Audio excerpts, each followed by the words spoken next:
Welcome, everybody, to the Happy Buildings podcast on the Rosenberg and Estes podcast network. I'm your host, Adam Lindenbaum. And who am I? I've been a real estate litigator, deal maker, investor, speculator in New York and New Jersey for my entire career, approximately 20 years.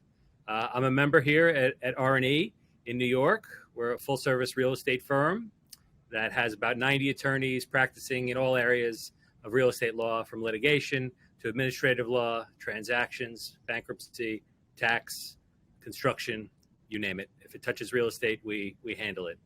I've been with the firm for approximately 10 years, and my law practice has introduced me to clients, adversaries, colleagues, strategic partners, all in all sectors of real estate and real estate law. So this podcast is going to try to introduce you all to some of the key players that I've met over the years.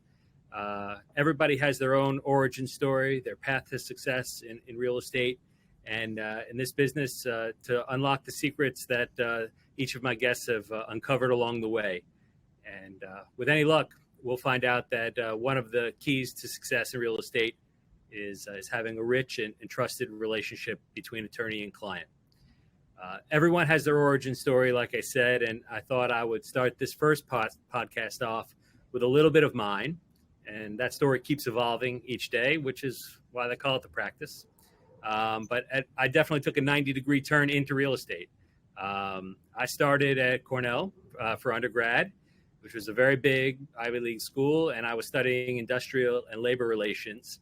This was a small class of about 250 18-year-old kids who immediately honed in on something extremely specific. We talked about, learned about workplace, economics, labor relations, union history, and organizing. And about 85% of our graduating class went on to law school. And some really wanted to effectuate change in that field, and I thought I was one of them. And others just went to law school to keep the ball in the air while they were figuring it all out. But I did my law school at St. John's in Queens, and I did fairly well. I was in the top 25% of my class, and I was focused on labor and employment for my first 2 years, continuing what I had learned at Cornell. And I did a bunch of internships working for various unions and management side firms, and I did this one management anti-union avoidance business trip to an auto factory in Kentucky. And it was a really interesting trip, and I learned a lot, and we accomplished the mission. But it made me realize that if I really wanted to practice this area of law that I liked, I was going to have to spend a lot more time in Kentucky than I would in New York City, which has never really been a union town. So at the same time, while I was in law school, I began to fall in love with New York City. I had a couple of crappy apartments at first, and then I fell into this amazing luxury apartment, a floor through brownstone on West 94th Street in Central Park West, which was a burgeoning area at the time. It was on the fringe of what was considered the Upper West Side. I paid $2,700 a month, and all around me, the rest of the apartments were SRO apartments, single room occupancy. And I had found out from the owner, who was like a family friend, that he had bought the building for $330,000. And he was strategizing with his lawyer to get each one of these SRO tenants out on any theory that they can come up with. The principal one was that they could take over the building for their own family use. So I watched all this happen, and as each tenant left, the value of that building just increased. And when the last tenant left, I think it was worth probably about $6 million, and that was back in 2003, and it's probably worth 5 times that today. So, the owner of that building, who had become a friend, taught me that you can live in your wealth. And that was the beauty of real estate. I bought my first co-op apartment also in a burgeoning neighborhood of Park Slope. And I flipped that after a couple of years for about $150,000 profit. And I was hooked. I found this upside in real estate. And by the time I graduated law school, this just fascinated me. It guides me through my practice, trying to find the upside, try to find the next neighborhood, try to find the uncommon deal, and help me and my clients capture upside in real estate. And Rosenberg and Estes has been doing this for its clients since 1975, and I've been proud to be a part of it. And so these are the kinds of clients and peers and contacts and friends that you'll hear from on this podcast who have stories, I'm sure, different but similar in ways to mine. You'll meet clients who I've litigated for all the way to trial or appeal, clients who I just manage their day-to-day litigation needs and resolve their cases in relatively short order, and others who I just help shape their business strategy, help them learn about the ever-shifting statutes, laws, regulations on the state, city, federal level that keep hitting owners nonstop. And, we just strategize in how to navigate the litigation landscape in real estate. So my first guest is with us now.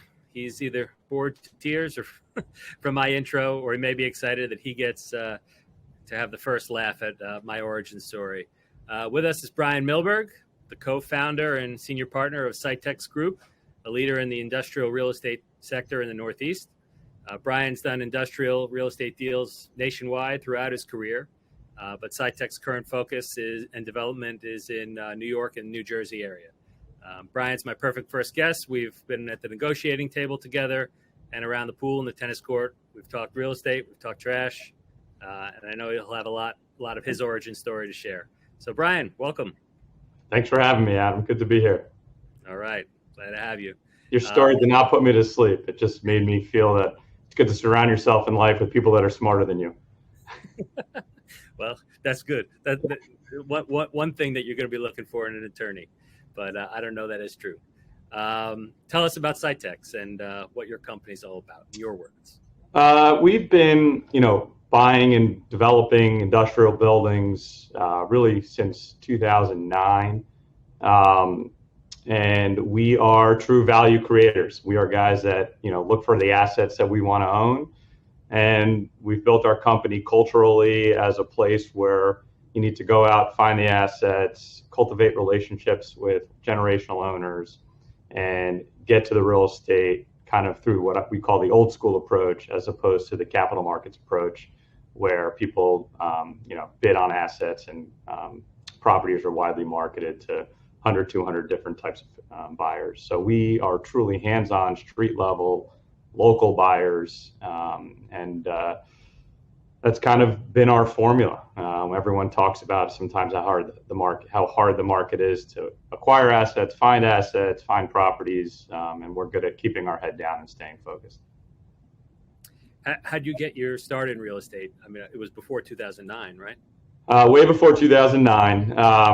I graduated Georgetown in 2000 and got into, at the time, which was the dot-com era, and found myself hitting the refresh button on Netscape, for those of you who remember that web browser, hitting refresh on marthastewartliving.com for craft foods to see how many times a banner would appear per day. So that was my job, and that job led me to think that this is not what I want to do the rest of my life. And I wanted to get out of a seat. I wanted to touch and feel what I was doing for a living. I spoke to as many people as I knew as I could find. Anytime I met somebody new, I asked them what they did, what they enjoyed, what they didn't enjoy, and everything kind of kept going towards real estate. I wanted to be entrepreneurial. I did not want to be looking at a screen all day. I wanted to be meeting different types of people. So on my 12-month anniversary of hitting the refresh button, I left and got into brokerage. The firm at the time was Collier's.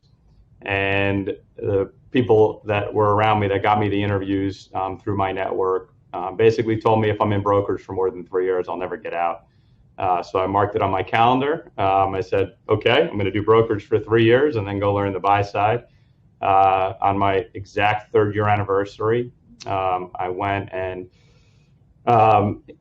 was introduced, I guess I can rewind a little bit, but I was introduced to a company called Keystone Property Trust.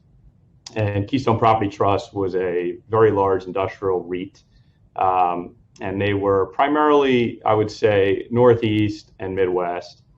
And the principals there I became friendly with when I was in brokerage. And right on my 3rd-year anniversary, when I was ready to leave brokerage, I was like, okay, I'm going to reach out to these guys. I'm going to go start hopefully at the bottom, be an analyst. This was my closest relationship.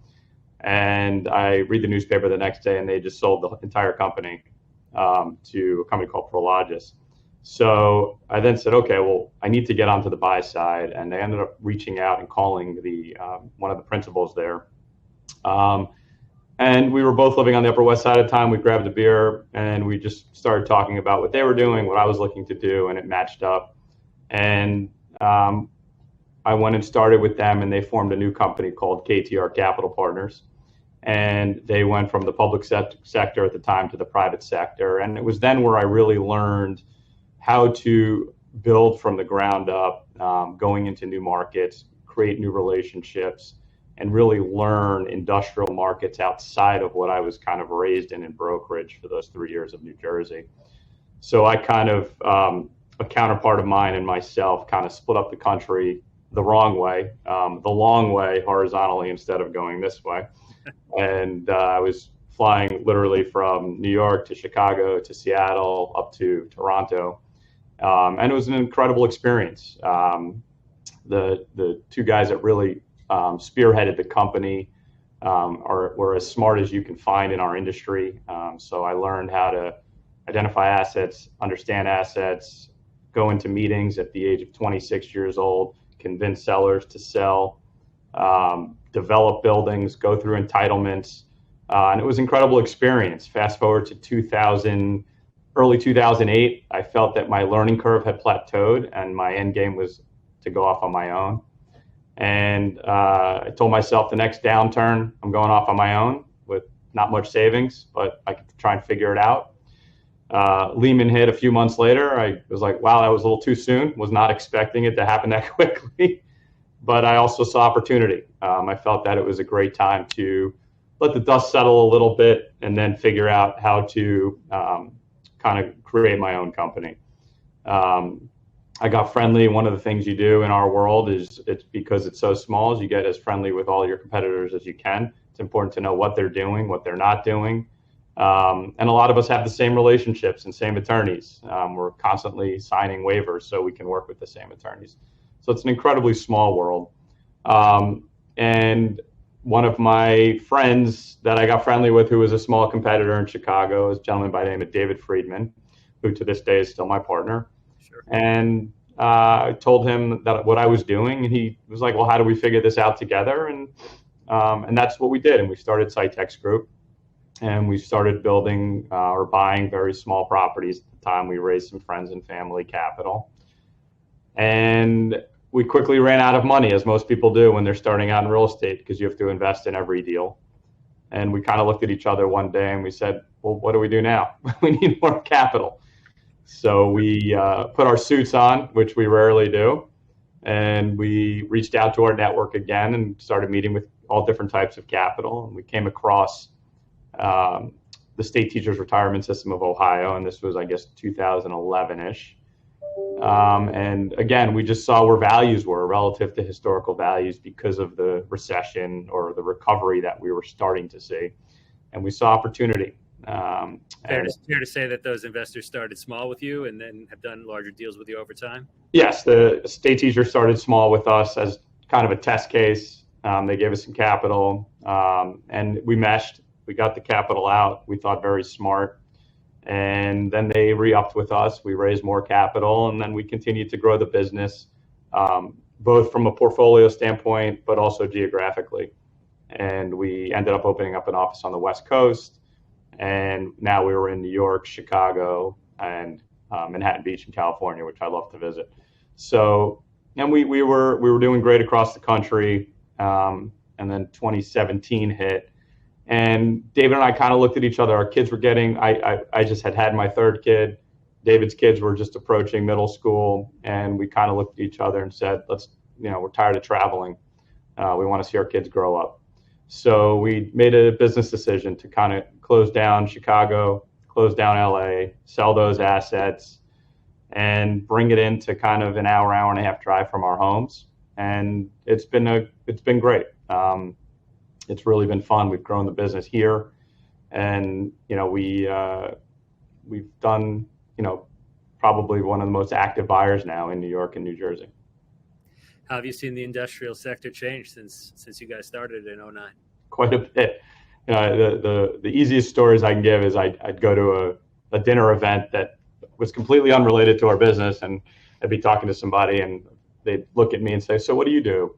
And this was kind of 2009, 2010, and I'd look at them and say, I'm an industrial real estate buyer developer, and they would look at me with kind of a perplexed look and say, "So you convert artist lofts you convert warehouses into residential?" And then I would get into, no, everything you're wearing, everything you see comes from a warehouse. Everything that's in a store comes from a warehouse. Today, you go to that same dinner and you tell them that you're in warehousing, and they immediately go, "Oh, e-commerce." So it's because now everyone, including your next door neighbor, knows what we do. It's brought that many more buyers into the market, and it's become more of a core asset now. What first appealed to me when I got into why I chose industrial in 2001 was that it required very little investment after you acquired the asset going forward, and you can land credit, you can land term with tenants, and it made sense to me, even though rents did not grow that much at the time. It just made sense to me. Office made no sense to me with the amount of capital they had to put in, and I'm not an accountant. I couldn't figure out depreciation, so that made no sense. And then I looked at residential, and everyone that I knew that owned residential had management companies, because you're managing tenants as opposed to managing the assets. And then retail, again, high barrier to entry, didn't really make a lot of sense to me. So industrial was the spot where I wanted to try it out, and I felt that it was a very low barrier to entry and not a lot of people were doing it. And that's what attracted me to it. Nice. And as you guys have grown, how's the culture of Sitex changed? Is it just you and David, or how have you grown? It's a great question. And David and I started out in the basement of a brownstone in Brooklyn with no windows. And now we have 7,000 feet and 15 employees. And you become, it's very difficult to, that's why David and I are great partners. We're kind of the yin and the yang. He's the people person, the people in the office, his door's always open. Me, I'm a deal guy. When there's something that we're working on, I'm very focused. I need to be in my office, focused, doing what I do best, and constantly reminded that we have a whole company out there also that needs to be brought in and be a part of everything. And it's a growing experience. It's all been a learning experience, but we love having the team that we have, and we're all able to leverage our time and energy off of each other, and it creates success as a company. Give us a little taste of what you do best. I mean, tell us just a snippet of a deal that you're proud of, or an accomplishment, success story. Yeah, the very first deal that David and I did when we started the company, I think we had about $7 million of equity left in the fund, and it was a $14 million fund. And a deal came across our desk from a relationship that I had from my early brokerage days. And the entire deal size was $14 million. And we had no idea what we were going to do and how we were going to acquire this asset. And we went into due diligence. We loved the value that we were buying this. And it was just David and I, it was just two of us. And each of us had almost no money left in our savings accounts. And we were at the end of due diligence. The seller, calls me up 4 days before and says, "Are you ready to waive?" And we were feeling good about everything. We had lined up a capital partner that we felt great about. We had a signed term sheet, and we had told the seller we're ready to go. 2 days later, our capital partner walks away from the deal. So we now have 2 days left of due diligence, no capital to close, and this is a long-term relationship who I've told we're good with. We're good. We're ready to move forward. So David was still living in Chicago at the time. I was in New York. I fly out to meet with David. We go out for lunch. We're brainstorming. David was in Chicago at the time. No, but the deal was in Chicago? The deal was in New Jersey. New Jersey. But I flew out there because we had to figure this out, and I wanted to get out of my environment.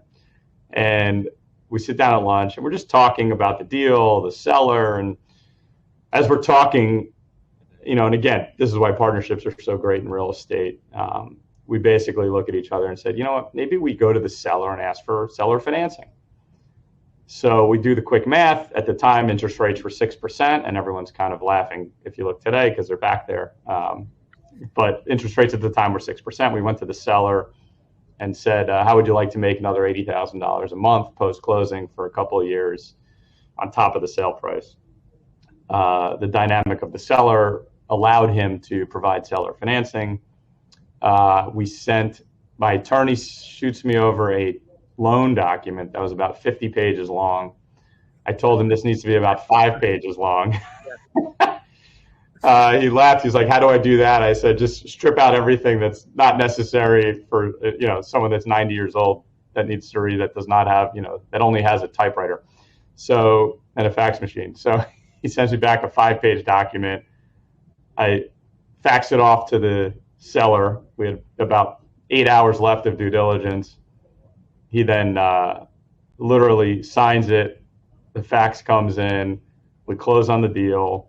Now, keep in mind, this was a 200,000-foot vacant building in a time where leasing was still very soft. Yeah. And we did our work. We did what we needed to do. We leased up the entire building within the next 6 months at pro forma rents.